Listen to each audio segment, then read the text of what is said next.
Billy Dean joining us here at Country Music Expo. You're an alumnus here. You're like, you've been here before. Absolutely. I'm the veteran now. Yeah, that is right. Well, it's so good to have you back Well, there. thank y'all for doing this, man. This is so great you do it for the listeners and you do it for this area, because that's the beauty of country music and country radio, man, for sure. Well, you know, you are one of the nicest guys in the business. You've been around a long time. Sometimes you can get a little bit beat up over the years, and it's never happened to you.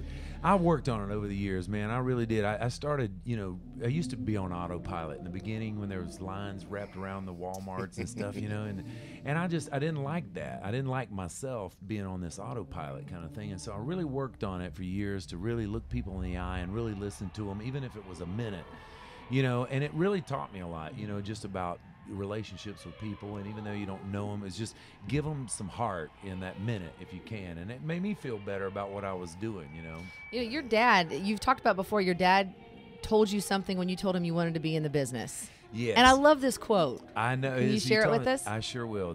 My dad wasn't in the best of health, I was getting on to him about his health. His name was Billy Dean, and I said, man, I want you to be around if things do happen and if I make it, and he goes, it won't surprise me if you make it. It'll surprise me if you don't. So it was always that vote of confidence that made it go, That is cool. You've done so many different things. You've been on TV and you've been singing and doing concerts. You got a new project you're working on too, down on your property in Tennessee. Yeah, man. Dean Acres. But Dean Acres is the place.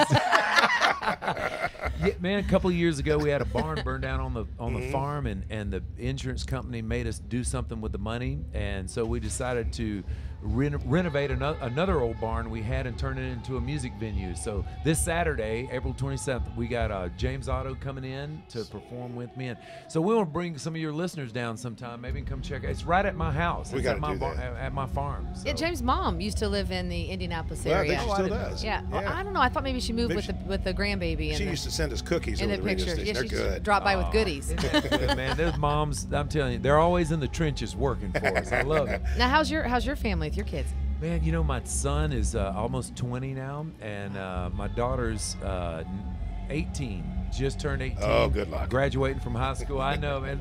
Luckily, man, it really was, I think, made a big difference being home all these years, the last few years, being with them, because I got two really great kids. You didn't miss anything. I didn't miss a whole lot. I really did, man. I tell you what, and I know there was a lot of great music things I probably missed out on over the years, but that's them two kids are better than any Grammy you could get, Oh, really that's is. the sweetest thing. Talking with Billy Dean, tell us and be truthful, when she's graduating, you're going to shed a tear or two? Hell no. Get out. I'm done. You know what? Not quite the answer I thought I'd get.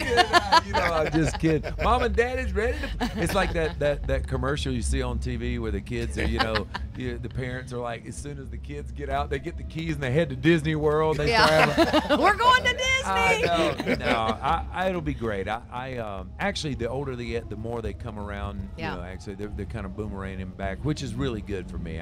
Because we love we really like hanging out with our kids. Are they musically inclined like you? They are, but I tell you, the sad state, really of kind of this reinvention of what the music business is going through. It's caused kids like my kids who live in Nashville, ground zero for country music. They know too much, they've been able to peek behind the curtain and they go, I just don't know. It's a tough business.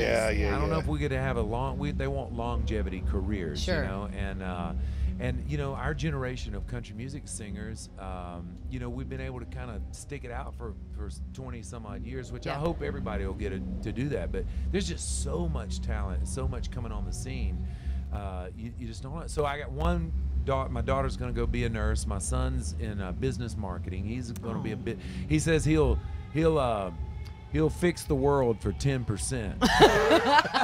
He's a smart guy. I'll save the world for 10%. Oh, Dad. he's on his way. With that attitude, buddy, you'll make it. Yeah, no kidding. It won't surprise me if you make it. It'll surprise me if you don't. If you know. Pass it on. Pass it on. Right. Well, Billy, thank you as always for joining us here. Man. Thanks for coming back to Indy again. We'll see you down there at Dean Acres. That sounds great, and man, thank you, WFMS. You guys have been so good to me over the years. I really owe you a big debt of gratitude for giving me the life that I've had. I really appreciate it, man. Well, thank you. Thank you.